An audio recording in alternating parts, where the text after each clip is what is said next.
Bonjour à tous, Wilfried Paris, mardi 15 décembre 2020, j'espère que vous allez bien. Si vous n'avez pas l'intention de regarder cette vidéo jusqu'à la fin, vous pouvez immédiatement repartir parce que tout ce que je vais dire a de l'importance. Voilà, donc je vous invite à partir si vous ne voulez pas regarder cette vidéo en entier. Ensuite, je précise que cette vidéo s'adresse principalement aux médias qui ne veulent pas parler de l'affaire dont je suis victime en tant qu'avocat. Je m'adresse bien évidemment à tout le monde, mais en particulier et principalement aux médias. Voilà. Alors, de quoi allons-nous parler aujourd'hui ? Il était une fois un avocat qui était devenu avocat en gagnant un procès contre des gens de justice dans le cadre d'une fraude aux examens d'accès à la profession d'avocat. Cet avocat, fin 2004, avait été victime d'une rupture d'égalité et de divers entorses au règlement des examens d'accès à la profession d'avocat. Cet avocat, c'est moi. Le 17 janvier 2005, j'avais saisi la cour d'appel de Douai. Tout est vérifiable. Et la cour d'appel de Douai me donna raison. Elle me donna raison contre le petit monde judiciaire des avocats et du Centre de formation professionnelle des avocats du Nord-Ouest. Le résultat de mon action en justice devant la cour d'appel de Douai fut l'annulation des délibérations du jury par arrêt du 24 janvier 2006, cour d'appel de Douai, 24 janvier 2006. Vous pouvez trouver cet arrêt sur Internet. La justice, à l'époque, a considéré que des gens avaient triché en utilisant un code interdit aux examens d'accès à la profession d'avocat. Dans le contexte de ce procès, j'ai été victime, dès 2005, d'infractions pénales qui n'ont pas été dénoncées pour l'instant auprès de la justice, mais j'ai été victime d'infractions pénales, c'est ce que je prétends, puisque mes camarades furent destinataires d'un ordre au terme duquel on leur avait dit de ne pas me faire d'attestation concernant la fraude que je dénonçais en tant que candidat au métier d'avocat. C'était déjà une situation grave. Ensuite, pour couvrir cet ordre que j'avais découvert, pour le couvrir, eh bien, un bâtonnier demanda à un membre du conseil de l'ordre, à Rouen, de faire un rapport au terme duquel il fut raconté que personne au barreau de Rouen n'avait donné l'ordre de ne pas me faire d'attestation. Je laisse chacun des professionnels du droit qui verront cette vidéo, je les laisse libres d'imaginer la qualification pénale que pourrait déjà recouvrer la situation en sachant que ce rapport fut produit en justice pour essayer de me faire perdre. Et que l'ordre qui fut donné pour m'empêcher d'obtenir des témoignages de mes camarades fut donné dans le contexte du procès que je faisais contre le centre de formation, et procès que j'ai gagné malgré tout. Toujours est-il qu'au-delà de ces entraves et de ces formes de tricherie dérivées du procès initial, eh bien, j'ai gagné et j'ai obtenu, par arrêt du 24 janvier 2006, l'annulation des délibérations du jury. Qu'à cela ne tienne, la situation a tourné de telle façon que j'ai eu mon diplôme d'avocat, mais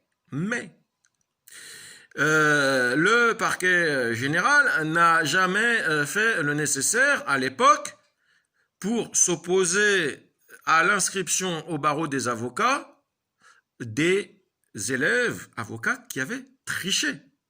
Parce que utiliser un code qui est interdit par le règlement et utiliser ce code dans un contexte où finalement la justice déclare qu'effectivement ce code était interdit, c'est bien une tricherie.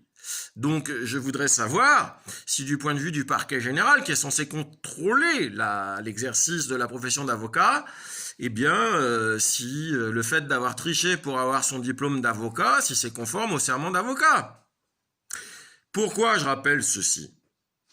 Eh bien parce que il me faut caractériser l'intérêt que pouvaient avoir certaines personnes beaucoup plus tard, en décembre 2015, l'intérêt que pouvaient avoir certaines personnes à me faire taire, à me mettre hors d'état de nuire, comme ce fut écrit dans un courrier de bâtonnier du 24 novembre 2015. Le bâtonnier Philippe Le Sen, dans un courrier, prétendant que je souffrirais de paranoïa aiguë, avait écrit qu'il fallait que je sois mis hors d'état de nuire. Et il avait dit cela dans le contexte des accusations dont moi, Wilfried Paris, je faisais l'objet, du chef d'une certaine Madame Santiard. Cette femme bien née et bien mariée, m'accusait, soi-disant, d'être un kamikaze, souffrant de paranoïa aiguë, projetant de faire un carnage, que dire encore, n'engageant le combat que pour tuer, disposant de caches d'armes, susceptible d'armer des gens, et quoi encore, en détresse morale, en rupture familiale.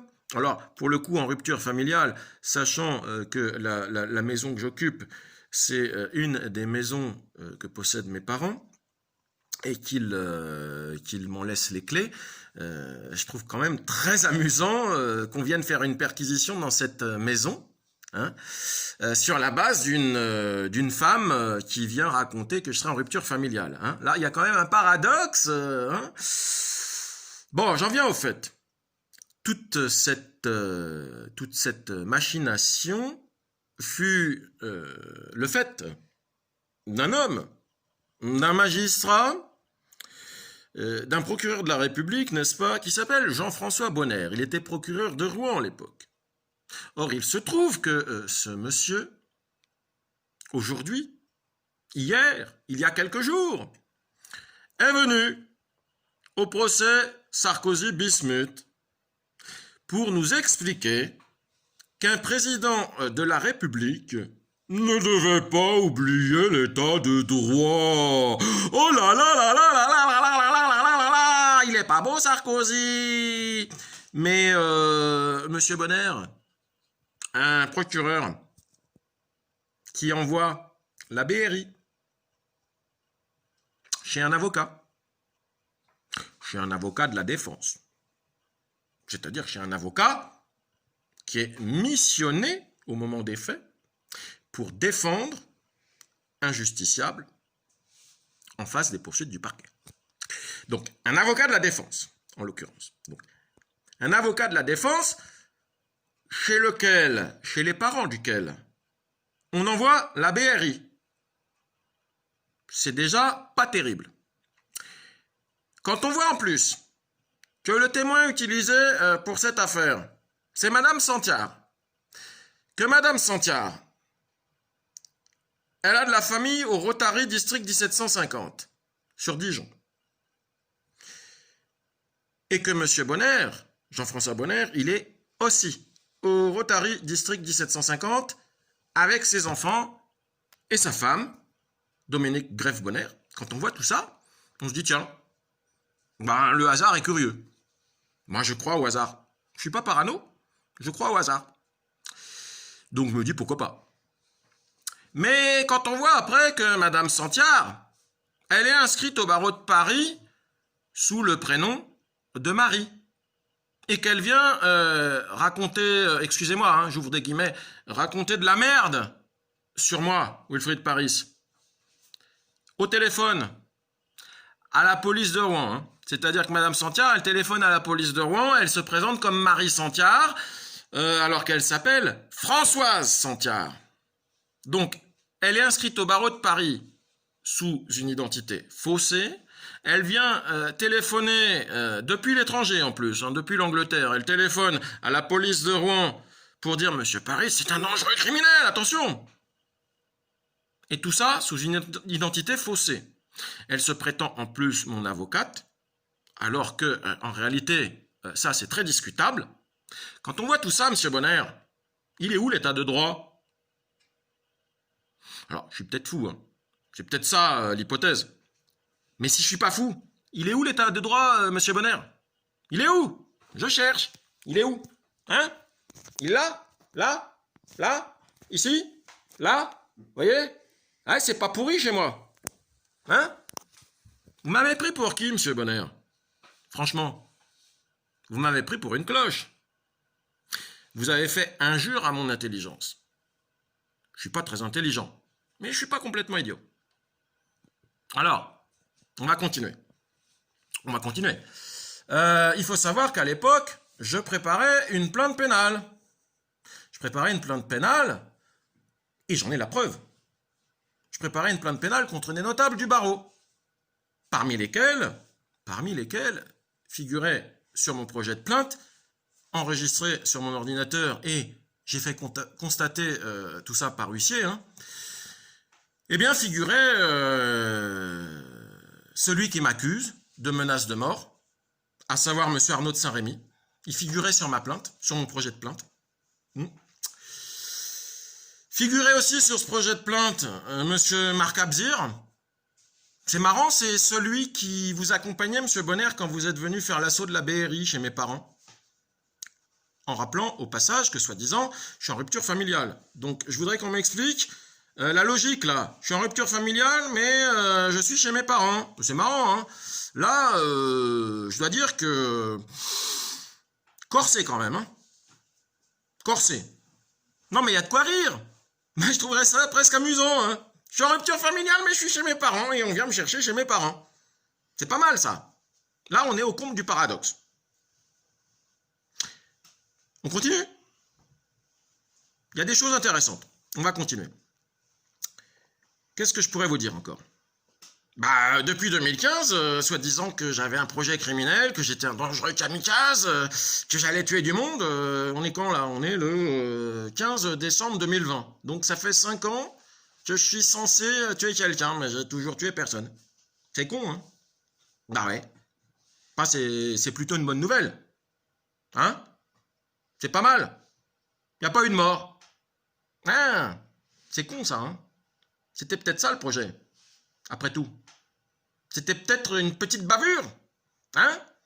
On va faire parler Madame Santiard sous une fausse identité. Et puis dites donc, au-delà du descriptif terrifiant qu'elle avait fait, hein, parce que je dois dire, et j'avoue, hein, et si moi j'avais été de la police et qu'on m'avait dit vous allez vous pointer chez un avocat là dans une maison isolée, le mec il dispose de cache d'armes, il est susceptible d'armer des gens, c'est un kamikaze, il est complètement dingue, en plus il est intelligent et vicieux, il n'engage le combat que pour tuer, il est costaud, parce qu'en plus elle avait expliqué que j'étais costaud, alors bon je fais taille moyenne, je dois faire 1m78, vous voyez, bon, je suis pas... c'est pas Barracuda ou Schwarzenegger, hein, ok? Donc quand on voit le descriptif, on sent bien qu'on voulait quand même faire tout son possible pour justifier quelque chose d'inavouable. Parce que je dois être parano. Je dois être complètement parano. Ouais, mais il y a un problème. C'est qu'à l'époque, Monsieur Bonner, si vous aviez téléphoné au barreau de Paris, si vous aviez téléphoné au parquet de Paris, Vous savez ce qu'il vous aurait dit? Il vous aurait dit, oula, attention, Madame Santiard, elle est poursuivie. Elle est poursuivie devant le tribunal correctionnel de Paris pour complicité d'exercice illégal de la profession d'avocat et escroquerie en bande organisée. À l'époque, depuis 2011, elle est poursuivie pénalement, Monsieur Bonner. Hé, Monsieur Bonner, si on vous téléphone et qu'on vous dit « Allô, je suis avocate, je suis l'avocate de Monsieur Paris qui est avocat. Attention, Monsieur Paris, il est complètement dingue. Ouais. Complètement fou, le mec. C'est un dangereux, hein. Oh là là. Et moi, à votre place, aïe, j'aurais peur, hein. Et regardez, je vais être méchant comme ça, non? Hein? Vous savez, je peux faire le fou, hein. Ouais. Bah ouais, mais c'est con, je suis pas fou. Parce que depuis 2015, j'ai tué personne. Donc, si quelqu'un vous appelle, Monsieur Bonner, pour vous dire, Monsieur Paris, il est complètement fou, il est dangereux, il veut tuer du monde, il est armé, machin, truc. Le minimum, c'est de vérifier son identité déjà. Si elle s'appelle Marie Santiard, c'est pas la même chose que si elle s'appelle Françoise Santiard. Si elle ment sur son identité, il faut se demander pourquoi. Et puis surtout, Monsieur Bonner, quand vous êtes parquetier, pour savoir si un témoignage vaut quelque chose, il faut se renseigner sur le fait que la personne soit ou non poursuivie pénalement. Or, Madame Santiard, j'insiste, en 2011, elle est ciblée par une plainte pénale pour escroquerie en bande organisée et complicité d'exercice illégal de la profession d'avocat. Et elle est visée dans ce type de procédure avec un certain Karim Achoui. Oh, ça alors, vous savez quoi? Je le visais aussi dans mon projet de plainte pénale. Vous comprenez ce que je veux dire, Monsieur Bonner? Est-ce que vous commencez à comprendre? Madame Santiard, ce qu'elle a fait un faux témoignage. Elle a raconté, de la merde. Elle a brodé. Elle savait que Monsieur Achoui m'avait fait des menaces. Et comme elle m'avait demandé si j'avais de quoi me défendre, elle savait qu'il y avait des armes dans la maison. Et elle a brodé là-dessus. Vous comprenez? Mais le minimum de votre part c'eût été de vérifier la crédibilité de cette femme. Parce que, bien évidemment, dans une maison isolée à la campagne, il n'est pas complètement délirant d'avoir une ou deux armes de défense. Et qui plus est, mes parents ayant été tireurs sportifs, ils avaient peut-être eu la maladresse de conserver quelques souvenirs. Voilà. Plus 2 ou 3 armes de collection qu'on photographie pour faire croire qu'il y avait tout un arsenal dans cette maison, alors qu'en réalité, c'était une situation relativement ordinaire. Quels sont les agriculteurs qui n'ont pas 2 ou 3 fusils de chasse, parfois plus? Je connais quelqu'un qui est chasseur et il a peut-être 5 ou 6 carabines de chasse. Ce sont des situations qui existent. Heureusement, tous ces gens-là ne sont pas des criminels. Donc ça ne suffit pas. Tout ce qu'on a raconté sur moi était faux. Bien. Alors, suis-je fou? Suis-je fou de dénoncer cela? En tout cas, j'observe que les médias, et c'est pour ça que je m'adressais à eux en préliminaire, les médias sont très silencieux. Alors maintenant, je vais vous dire ce que je pense de tout ça, compte tenu du fait que, en ce qui concerne les menaces de mort dont j'ai été accusé faussement, la justice m'a blanchi. Il y a eu un arrêt de la Cour de cassation le 11 avril 2018, un arrêt de la Cour de cassation en ma faveur, sur la base de mes propres écritures. Donc il semblerait que M. Paris, en plus, ne soit pas complètement nul, puisque M. Paris, moi en l'occurrence, a gagné contre le bâtonnier de Rouen.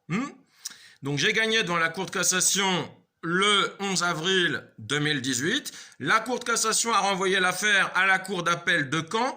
Écoutez bien, je ne me suis même pas déplacé. J'y suis même pas allé à l'audience. Et les magistrats de la Cour d'appel de Caen ont estimé qu'ils devaient me relaxer. D'accord? Vous imaginez, moi, accusé de menace de mort, je ne suis pas allé à l'audience. Eh ben, je suis relaxé. C'est vous dire si l'affaire ne tenait pas. Pas une seconde. Vous vous rendez compte que sur la base d'une telle affaire, le procureur Jean-François Bonner a fait venir la BRI dans cette maison sans que la BRI se présente de la police en frappant sur les portes à 6 heures du matin? Vous vous rendez compte de ça chez mes parents? C'est ça l'état de droit? Monsieur Bonner, est-ce que monsieur Azibert a envoyé la BRI chez un avocat de la défense sur la base de fausses accusations? Oui, je crie un peu, parce que la situation est grave, très grave, d'accord? Très grave comme situation. Quand on vient prétendre défendre l'état de droit au procès Bismuth-Sarkozy et qu'on a envoyé en 2015 la BRI chez un avocat de la défense sur les bases que je dénonce, c'est super grave. Bref, passons. Je vais rajouter quelques détails croustillants à l'affaire. Quels sont-ils? Eh bien, il faut savoir que depuis 5 ans, j'ai dénoncé la situation. J'ai essayé d'appeler au secours mes confrères sur Twitter. J'ai fait des vidéos. J'ai participé au mouvement des Gilets jaunes. J'ai essayé de prendre la parole. J'ai alerté les médias. Rien. Omerta totale. Comment se fait-il qu'il y ait eu une telle omerta sur mon affaire? Si c'était chez Maître Éric Dupond-Moretti qu'on avait envoyé la BRI juste avant que cet avocat ne plaide au Conseil constitutionnel contre un Premier ministre, vous imaginez? On aurait eu des articles pour nous dire « Oh là là, que se passe-t-il » Si c'était arrivé vis-à-vis de Maître Jacques Vergès, pareil. Mais bon, avec moi, on peut tout se permettre. On peut tout se permettre, vous comprenez, je suis fou. Oui, mais le problème, c'est que j'insiste, depuis 2015, j'ai toujours tué personne. En revanche, comme je l'avais annoncé, j'ai fait dire à la justice, parce qu'heureusement, l'immense majorité des magistrats dans ce pays sont très honnêtes. J'ai fait dire à la justice que dans cette affaire, j'étais innocent. Alors, je vais vous montrer quelques trucs. On va tourner l'écran, si j'y arrive. C'est une opération délicate. Comment? Hop. Voilà. Pas facile. Non, je ne sais pas faire. Bon, c'est bien embêtant. Alors, je vais essayer de vous montrer des choses. Voilà. C'est vraiment problématique cette histoire.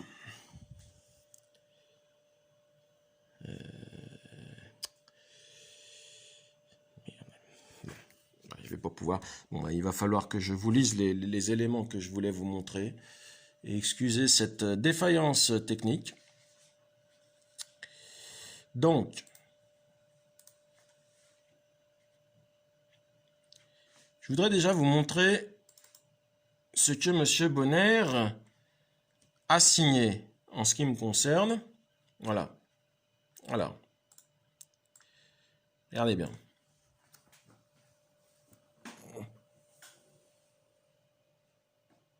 Il a signé un papier au terme duquel il a commis ce qu'on appelle un lapsus calami. Un lapsus calami, dans la mesure où, au lieu d'écrire « ces faits nouveaux sont susceptibles de caractériser, d'établir ou bien de prouver », il a écrit « ces faits nouveaux sont susceptibles de créer le cadre juridique de la flagrance ». Monsieur Bonner, non, on ne crée pas le cadre juridique de la flagrance, on le constate, on l'établit, on le prouve, on le caractérise, mais on ne le crée pas. Non, non, non. Quand on crée, ça veut dire que la chose n'existe pas au départ. Hein? Ça pose un problème. Donc, quelque chose ne va pas. Alors, passons à l'étape suivante, au-delà de la création. Excusez-moi le téléphone qui sonne. Alors, au-delà de la création, qu'avons-nous? Eh bien, nous avons la démarche de M. Bonner qui, après l'assaut de la BRI, consistait à demander à mes parents s'ils acceptaient, le 3 décembre 2015, si mes parents acceptaient de signer pour me faire hospitaliser d'office. Oui, parce que je suis un peu dingue, complètement fou, parano, etc. Donc évidemment, on explique à mes parents, est-ce que vous accepteriez de signer pour faire interner votre fils? Ouais. Là, pas de chance, mes parents ont dit non. Dommage. Alors c'est quoi ça? Ben, je vais vous montrer. Voilà. Voilà. Alors, je vais grossir un peu l'image. Voilà l'illustration. J'essaie de bien cadrer. Excusez-moi. Donc ça, c'est Tintin et l'île Noire. Tintin qui se retrouve chez le docteur Muller. Et il se trouve que malheureusement, Tintin n'aurait pas dû se mêler des affaires du docteur Muller. Donc voilà, c'est un célèbre passage de la bande dessinée Tintin et l'île Noire. Vous avez eu tort de vous mêler de nos affaires. Je suis obligé maintenant de me débarrasser de vous. Vous ignorez sans doute que je suis directeur d'un asile d'aliénés. Et cet asile a ceci de particulier. Ceux qui y entrent ne sont pas toujours fous. Ah, c'était ça? C'était ça le projet? On voulait mettre un avocat de la défense chez les fous, alors que cet avocat n'est pas fou. On voulait faire ça. Et qu'est-ce qui se serait passé après? On m'aurait fait une petite piqûre. Et puis là, je serais peut-être devenu fou. Hein? Aïe, aïe, aïe.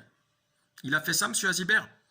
Est-ce que M. Azibert, qui se retrouve en jugement, là, il a fait des choses comme ça contre un avocat de la défense? Je crois pas. Bon. Vous voyez, donc, c'est quand même grave. Hein. On va continuer.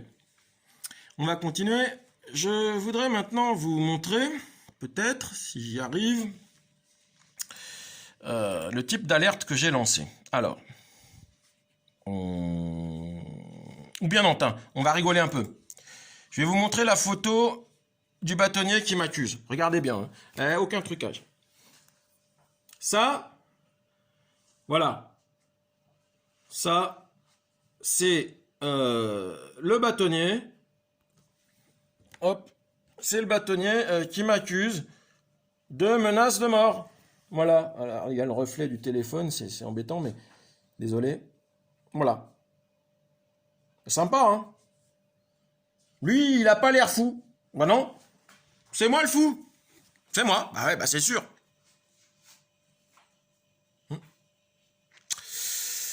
Aïe, aïe, aïe, aïe, aïe, aïe. Ça se corse, hein? Bon. Hein, regardez, non mais, 4 griffes là, vous voyez? 4 griffes, c'est quoi ça? Ça, c'est une sorte d'identification à Freddy Krueger. Freddy Krueger, connaissez? Si vous connaissez pas, vous tapez sur internet Freddy Krueger, les griffes de la nuit. 4 à la main droite, hein. 4 griffes à la main droite. À ne pas confondre avec certains héros de Marvel. Non, 4 griffes à la main droite, il n'y a pas d'erreur à commettre, c'est le prédateur criminel Freddy Krueger. Voilà les références du bâtonnier de Rouen qui met cette photo-là sur le site de l'Opéra de Rouen et qui écrit en dessous barreau de Rouen. Bah moi je suis désolé, en tant qu'avocat, j'ai pas du tout envie que le barreau de Rouen soit assimilé à ça. Ça m'intéresse pas. Il fait ce qu'il veut en privé. Il peut mettre cette photo-là en poster dans sa chambre s'il veut. Il peut la mettre où il veut dans des réseaux sur Internet. Mais il écrit pas en dessous barreau de Rouen. Parce que moi qui suis inscrit au barreau de Rouen à l'époque, ben j'ai pas envie que le barreau de Rouen soit assimilé à Freddy Krueger. Désolé. Je suis peut-être dingo, mais pas à ce point-là. Voilà. Bon, on continue? Alors... Ce bâtonnier, qu'est-ce qu'il avait fait en ce qui me concerne? Bah, il avait fait des trucs un peu bizarres. Je vais vous montrer. Voilà. Alors, est-ce que vous voyez bien? Là, vous avez un acte du 20 novembre, non, pardon, 20 février 2015, au terme duquel ce bâtonnier voulait inviter chacun des clients de Maître Wilfried Paris à faire choix d'un nouveau conseil et transmettre tout dossier en cours au nouveau conseil ainsi désigné. Voilà. Donc, ce bâtonnier, alors qu'il avait pris dans mon dos une résolution d'omission parce que j'étais en retard sur mes charges, le 10 février, alors qu'on était dans le délai de recours qui suspend de toute façon les effets d'une éventuelle omission, et ben 10 jours plus tard, le 20 février, ce bâtonnier, carrément, allez hop, on va inviter les clients de Maître Paris à changer d'avocat.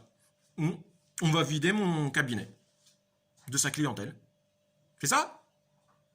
Mais on est où là? On est où? Allô? Il y a quelqu'un au bout du fil? Là, je veux dire, quand moi je suis accusé de folie, ouais, je dois être fou, j'ai dû imaginer tout ça, ça doit même pas exister. En fait, il faut que je me réveille. C'est ça le truc. Je dois être dans un cauchemar. Je sais pas. Donc évidemment, je contestais cela et je considérais ça parmi tant d'autres, hein, parce que je vais pas vous faire la liste de tout ce que j'ai subi. Mais ça, c'était le truc. Je me dis, non mais ça existe. Je pense même qu'on peut s'interroger sur le fait d'intituler un tel acte ordonnance. Hein? Est-ce qu'on n'est pas là sur une forme de papier qui se prétend être un acte juridictionnel, hein, c'est-à-dire un acte qui se prétend prendre la forme d'une décision de justice alors que c'en est pas une? Quelle serait la qualification pénale pour un tel acte? En tout cas, il y a une qualification pénale qui doit se justifier par rapport à cette prétention de vider mon cabinet de sa clientèle à un moment où ça ne doit pas être fait. Ben non, ça ne doit pas être fait parce que figurez-vous que, et ça c'est vérifiable aussi, par ordonnance du 7 décembre 2015, le président du tribunal de grande instance de Rouen a expliqué à ce bâtonnier que j'avais toujours le droit d'exercer et qu'il n'y avait aucune raison de retirer mon nom de la liste des avocats, comme il l'avait fait par la suite. Que d'anomalies. Alors, on va continuer. Excusez-moi, c'est long, mais c'est capital. Ah oui, ça c'est intéressant. Oui, parce que, effectivement, je suis complètement fou, mais les médias qui occultent cette affaire, qui est super grave quand même. Hein. Regardez. C'est quoi ça? Alors. Là. Ça... c'est une capture d'écran que j'ai faite sur le blog de maître Bernard Kuchukian, qui est avocat. Hein? Et maître Bernard Kuchukian, qu'est-ce qu'il nous dit? Il nous dit, le 27 avril 2018, après ma première victoire à la Cour de cassation, avocat, il s'en passe de belle au barreau de Rouen. Et il parle bien de mon affaire, puisqu'il dit c'est au bénéfice d'un confrère local, Wilfried Paris, cassation contre l'arrêt de la chambre correctionnelle de la Cour d'appel de Rouen du 6 septembre 2017, qui, pour menace de mort, etc., m'avait condamné. Voilà, j'avais été condamné, évidemment, par la justice rouennaise, toute acquise à monsieur le bâtonnier, parce qu'il faut savoir que monsieur de Saint-Rémy, il a repris le cabinet de maman. Je suis pas jaloux, hein. Il a repris le cabinet de maman. Bah oui, moi j'ai créé mon cabinet tout seul. Donc il a repris le cabinet de maman, c'est pas moi qui le dis, c'est lui sur son site. Et papa était déjà avocat, donc monsieur de Saint-Rémy, c'est pas n'importe qui. Hein. Vous comprenez? Donc évidemment, la justice rouennaise m'avait condamné. Mais la Cour de cassation l'a pas entendu de cette oreille. Et donc, monsieur Kuchukian, qui est avocat, marseillais, et quand même d'une certaine notoriété, dit il s'en passe de belle au barreau de Rouen. Donc normalement, là, les médias devraient venir. Mais bizarre, les médias viennent pas. Ce qui prouve que l'affaire est grave. Parce que pour occulter une affaire comme celle-là, faut quand même avoir, comme dirait Madame Santiard, il faut qu'il y ait de solides ennemis contre moi. Donc forcément, de solides amis avec Madame Santiard et tout ce petit monde. Donc, dans son alerte, ce qui est intéressant, c'est que notre ami Kuchukian ne s'arrête pas là. Regardez ce qu'il dit ensuite. Alors, il nous dit que il me salue, bon, il prend des précautions parce qu'évidemment, hein, il faut pas être assimilé à quiconque, donc il ne partage pas mes idées. On se demande lesquelles d'ailleurs, mais peu importe. On est loin d'être d'accord, c'est ce qu'il précise. Mais en tout cas, il nous dit ce qu'on a fait contre lui, bâtonnier en tête, donc il accuse les bâtonniers, hein, est tout simplement ignoble. Waouh! Et attention, le droit c'est le poids des mots. Hein. Ce qu'on a fait contre lui, bâtonnier en tête, est tout simplement ignoble. Ignoble. Ignoble. Là. Ouh. Ignoble. Ignoble. Abominable. Insupportable. Inavouable. Voilà. Ce qu'on a fait contre moi, c'est ignoble. Bah oui. Et j'ai gagné. Le 25 septembre 2020, la Cour d'appel de Caen a confirmé, après que la Cour de cassation eut annulé la condamnation, eh ben la Cour d'appel a confirmé que j'étais innocent. Et sans que j'aille à l'audience. J'ai même pas eu besoin d'y aller. C'est vous dire que l'affaire, elle était grotesque. On a envoyé la BRI chez un avocat de la défense sur une affaire grotesque. Ignoble. Donc, moi, ce que je prétends aujourd'hui, c'est que je suis solide, heureusement. Mais je suis victime, non pas de harcèlement moral. Ça, c'était un stade. Non, là, on est arrivé au stade de la torture. Or, la torture, c'est un crime. C'est un crime qui est réprimé par l'article 221 du Code pénal. En l'occurrence, c'est de la torture morale sur un avocat. Donc, c'est même pas l'article 200... attendez, que je dise pas de bêtises. C'est même pas l'article 222-1, c'est l'article 222-3. Regardez bien. Là. Alors. Voilà. Vous voyez? La torture, 20 ans de réclusion criminelle, si elle est exercée sur un magistrat, un jury, un avocat. Hein? 222-3, premier alinéa, 4e paragraphe. D'accord? Sur un avocat. Eh oui. Ben moi, je suis avocat. Et je suis victime de torture. Torture morale. Alors on va me dire, la torture morale, c'est pas grave. Ah bah si, le fait d'être présenté publiquement comme un malade mental, un kamikaze,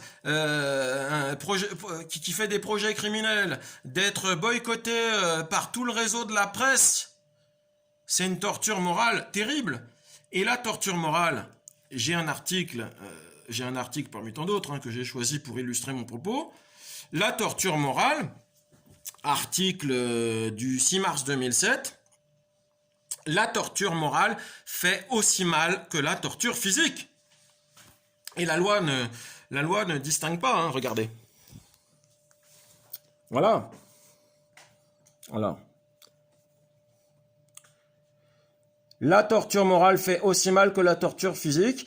Qu'elle use de mauvais traitements physiques ou psychologiques, la torture a des effets tout aussi sévères sur l'équilibre mental, bon, des prisonniers, parce que là, il est en l'occurrence question des prisonniers, mais peu importe, affirment des chercheurs. Hein? Bon, voilà, si vous voulez retrouver l'article, vous cherchez sur Google, vous trouverez, vous le lirez en entier.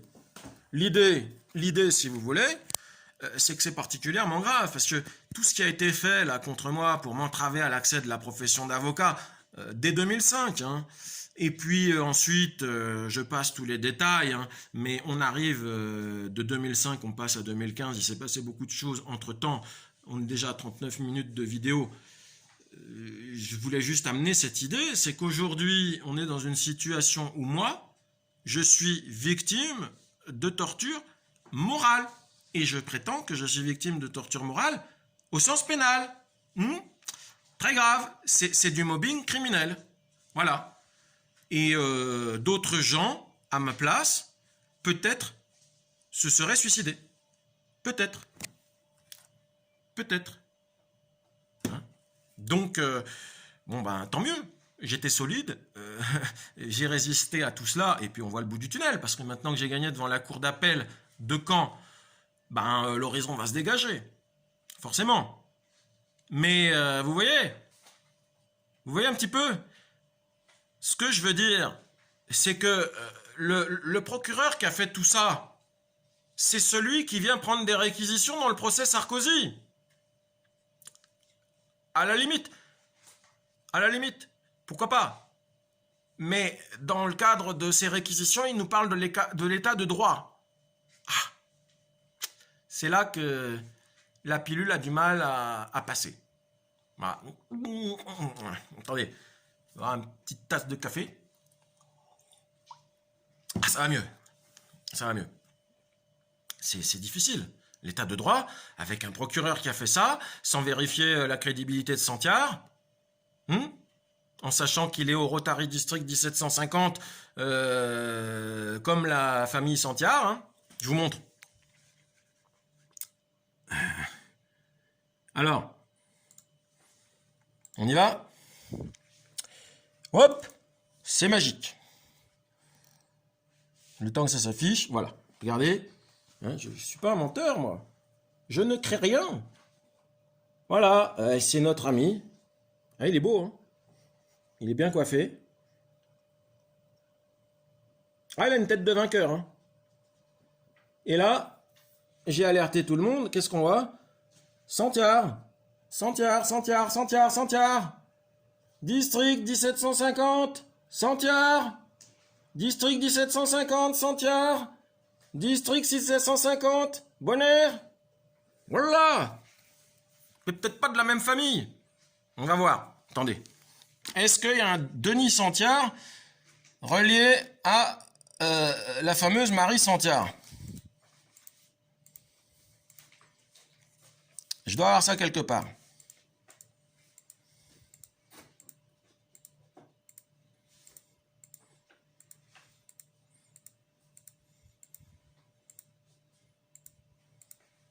Oui, voilà, c'est magique.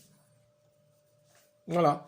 Là, vous êtes sur la page Facebook de Marie Santiar. Hein. Hop, voilà, Santiar, hop, hop, hop. Et on a un Denis Santiar. Bon, il n'y a pas sa photo. Vous croyez pas que j'ai de quoi me poser des questions à un moment donné? Bah, si je suis pas parano au départ, je vais le devenir. Bah, on continue? On continue. Qu'est-ce qu'on a comme élément encore? Dans le désordre. Dans le désordre. Ah, quand je vous dis que Madame Santiar m'a menacé, tenez, regardez. Voilà. Ça, c'est un SMS qui a été constaté par la police. Hein. Elle me promet de solides ennemis. Le 30 novembre 2015, Madame Santiar me promet de solides ennemis. Juste avant que la BRI ne vienne. Et puis, je vous fais observer que depuis, il n'y a rien eu. Donc, apparemment, on a compris qui étaient les solides ennemis. Hein. Donc, je pense que le projet, c'était plus ou moins que je devais pas m'en sortir. Hein. Manque de peau, je m'en suis sorti. Alors ensuite, quelle est la crédibilité de Santiar dans la procédure pénale dont elle a fait l'objet? Tenez, voilà. Ça, c'est un document que je me suis procuré. Et que nous dit-on? On nous dit que Madame Santiar était capable de travestir la réalité, hein, puisque la phrase est la suivante. Karim Achoui a définitivement été... Non, pardon. Karim Achoui a été définitivement condamné pour travail dissimulé, démontrant ainsi qu'il était capable de travestir la réalité avec le soutien de Françoise Santiar. Vous voyez, elle s'appelle Françoise Santiar. Mensonge. Donc, là, on a des gens qui sont capables de mentir. En l'occurrence, Karim Achoui, avec le soutien de Madame Santiar. Hein. Et c'est bien elle, hein. Bon, je ne vais pas vous montrer tous les documents, mais j'ai la preuve que c'est bien elle dont il est question. Hein. La fameuse Marie Santiar qui témoigne contre moi, en réalité s'appelle Françoise, et elle était donc inscrite sous un faux nom à Paris. Voilà, au barreau de Paris. Alors, j'ai fait des alertes sur Internet, et ce qui est très curieux, c'est que la presse n'est jamais jamais, jamais voulu relayer mes alertes. Il en va de même des autorités du barreau, regardez. Ça, c'est une personne qui a été présidente du Conseil national des barreaux, et quand je l'alerte, cette personne, qu'est-ce qu'elle fait? Eh bien, elle me bloque. Voilà. Voilà. Alors, cette avocate, ancienne présidente du Conseil national des barreaux, quand je l'alerte de la torture morale que je subis, elle me bloque. Mais en revanche, si vous cherchez, vous allez voir qu'elle lance des alertes pour dire oui, oui, oui, il faut porter secours aux avocats qui sont menacés dans le monde. En Chine, en Turquie, partout. Partout, sauf en France. Dans la France, la France, tout va bien. Tout va bien en France. Bah, on a envoyé la BRI chez M. Paris avec un témoin sous fausse identité, patati patata. Mais la France, ça va, hein. Bon, la France, c'est le pays des droits de l'homme. Hein. Bon, état de droit, hein. Attention, état de droit, la France. Hein. Oui, bien sûr. Bien sûr. Qu'est-ce qu'on se marre? Alors pour ça, pour me moquer un peu d'eux, à l'époque, vous savez ce que j'avais fait? C'est moi ça. Et à l'époque, comme ils me faisaient passer pour un dingo, j'avais mis une casquette blanche. Hein? Bah ouais, c'est moi, je suis complètement fou, hein? Bah ouais, hein, complètement dingue. Oui, moi, complètement fou, hein? Hein? Pas si fou que ça. Hein. Et ouais. Alors, on continue? Qu'est-ce que je voulais vous montrer encore? Dans le désordre, dans l'ordre. Tiens, voilà. Ça, c'est pour vous prouver que Madame Santiard, elle est bien poursuivie. Hein, vous voyez? Avec Karima Choui. Et où là? Voilà. Vous voyez? Poursuivie pénalement. Allô, quoi? Hein? Exercice illégal de la profession d'avocat. Escroquerie réalisée en bande organisée. Santiard, Françoise. Marie. Avec Achoui. Voilà. C'est ça le témoin contre moi. C'est ça le témoin contre moi. C'est le procureur Jean-François Bonner qui envoie la BRI contre moi sur la base du témoignage de cette femme-là, alors qu'elle est poursuivie pénalement à Paris. Non mais attendez. Je dois être fou. J'ai dû imaginer tout ça en fait. Alors, quoi encore? Tac, tac, tac, tac, tac. Ah oui, celle-là, elle est pas mal. Celle-là, elle est pas mal. Regardez bien. Ça, c'est une avocate que j'aime bien à la base. Hein. Bah oui. Donc, je me suis adressé à elle pour lui dire que peut-être elle pourrait m'aider. Regardez ce qu'elle me répond. Une avocate très importante du barreau de Paris. Hein. Voilà. Donc, elle me répond le 16 septembre 2018. Cher ami, une amitié comme ça, je sais pas ce que ça vaut. Désolé de ne pouvoir vous aider. Votre dossier est complexe, mais en cause énormément de personnes que je connais. J'espère que vous saurez vous faire entendre. En d'autres termes, crève. Hein, débrouille-toi tout seul. Mort aux faibles, quoi. Hein. Car tout le monde a le droit d'être entendu. Ouais. C'est l'extrême onction. Mais en gros, elle me dit, ça met en cause beaucoup de personnes que je connais, donc je vais me taire, c'est la loi du silence. C'est pas terrible. Et pour quelqu'un qui prétend lutter contre le harcèlement moral, l'autre, en gros, a dit, ouais, je suis au courant, et votre affaire est super grave. Super grave. Mais bon, vous comprenez, ça met en cause. Ça met en cause beaucoup de gens. Des gens importants. Après, on s'étonne que M. Paris, sur Internet, il dit c'est la corpo mafia. On va bientôt me poursuivre pour atteinte à un corps constitué ou que sais-je, autres injures. Mais vous rigolez. Si j'ai pris la parole en public, c'est pour dénoncer la torture que moi je subis.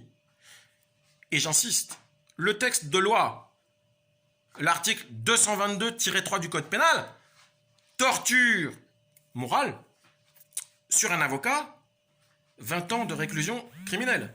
D'accord? Bon. Donc, voilà. Voilà ce que je voulais vous dire. Bon, je vais pas aller au-delà parce qu'on est déjà presque à 1 heure de vidéo. Mais quand même, quand même, je tenais à dénoncer tout cela sur la base des quelques documents que j'avais là. Ah si, tiens, un dernier truc. Ça, c'est pas mal. C'est pas mal parce que c'est pas moi qui le dis. Alors, sur la crédibilité de Santiar, vous allez voir un petit peu jusqu'où ça va. Ça, c'est un courrier. Un courrier d'un avocat célèbre. Hein. William Bourdon. Ah, c'est pas n'importe qui. Hein. C'est pas Maître Paris. Hein. Celui-là, on va pas vous dire qu'il est parano. Hein.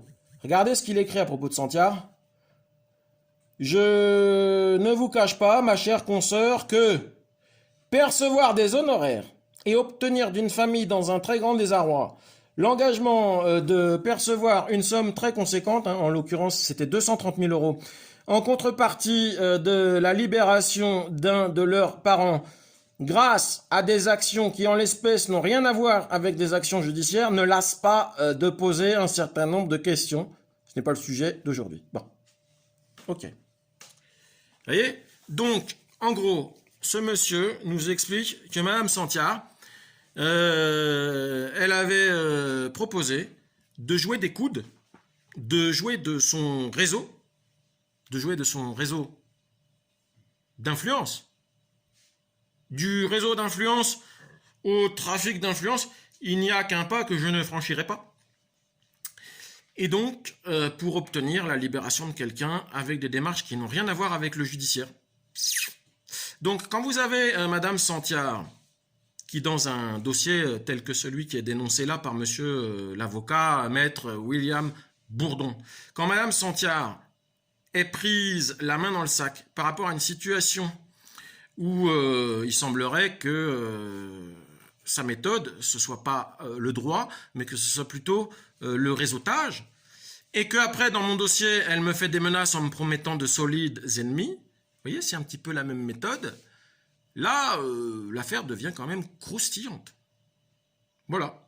Voilà ce que je voulais vous dire. Alors, je vais m'arrêter là pour aujourd'hui, mais je pense que c'est une affaire très grave, une affaire de torture morale.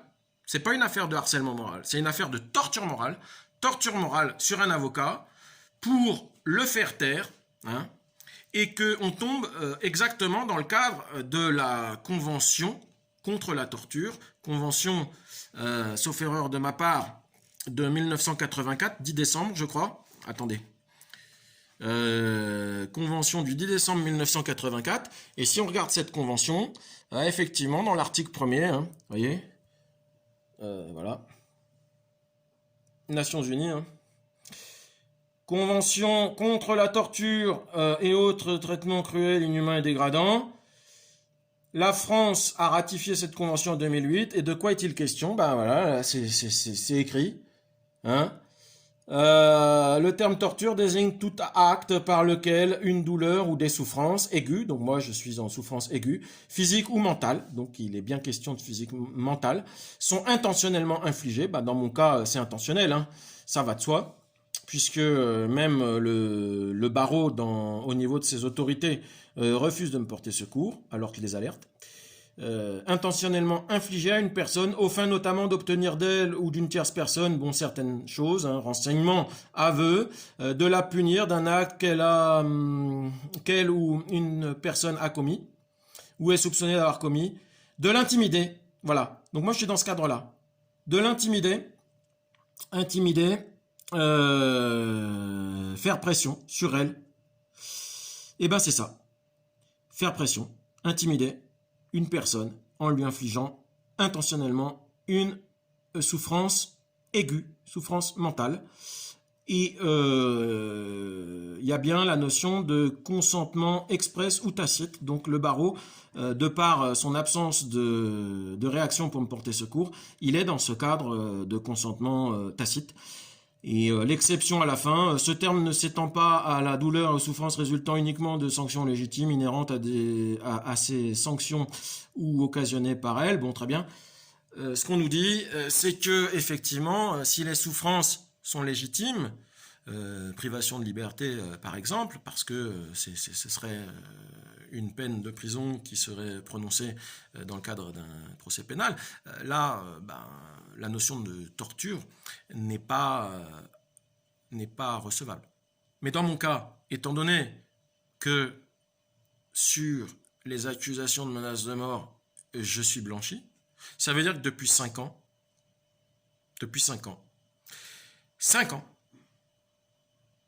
5 fois 12, 60 mois, 60 mois que je suis clochardisé, ostracisé, humilié et ignoré dans ma souffrance mentale qui a été volontairement provoquée par de fausses accusations pour m'empêcher de porter plainte quand je devais le faire, fin 2015, et pour m'intimider. Voilà. Je pense que nous sommes dans une affaire de nature criminelle. C'est un avocat qui vous le dit. Alors maintenant, la seule option, c'est soit de me tuer, soit de me faire passer pour fou. Mais j'ai déjà fait l'objet d'une expertise et ça ne me dérange pas. Hein. On peut m'expertiser autant qu'on veut. Il n'y a pas de problème. On peut m'expertiser. Mais avant, il faudra expertiser mes prétentions juridiques et judiciaires. Voilà. Eh bien, écoutez, ce fut très long. Je vous avais dit de ne regarder cette vidéo que si vous la regardiez jusqu'à la fin. J'espère que vous n'êtes pas trop déçus. J'avais pas préparé de script, j'ai fait ça un petit peu à l'arrache. Mais je l'ai fait parce que la situation devient grave. Voilà. Alors, je vous dis à bientôt. Bis à tous et préparez bien les fêtes de Noël parce que tout ça, que ce soit mon affaire ou bien toutes les autres affaires qui font souffrir des gens dans ce pays, tout ça c'est pénible. C'est très pénible, pour ne pas dire insupportable, pour ne pas dire horrible, pour ne pas dire, c'est de la torture. Voilà. Allez, à bientôt.